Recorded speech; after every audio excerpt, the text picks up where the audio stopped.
वगैरे सुनावण्यात आली, सगळी माहिती तुमच्यापर्यंत आली असेल, काय म्हणणार नाही पहिले काय त्यासोबतच कृष्णा आंधळे नाशिकमध्ये असल्याचं सांगितलं जाते, पण पोलिसांना सापडत नाही. 3 महिने हे सगळं सुरू आहे.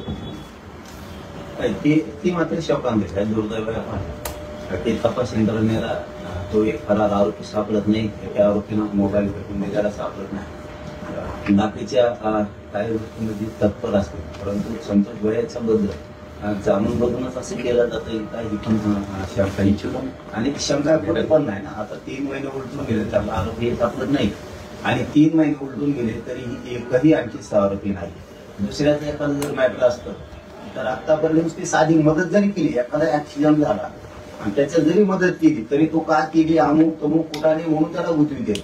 एखाद्याची सहज आपण कुंकड काय मोटरसायकल काय लिहिली तरी पण गुन्हे दाखल करतात, त्यांना जर करायचे असतील तर.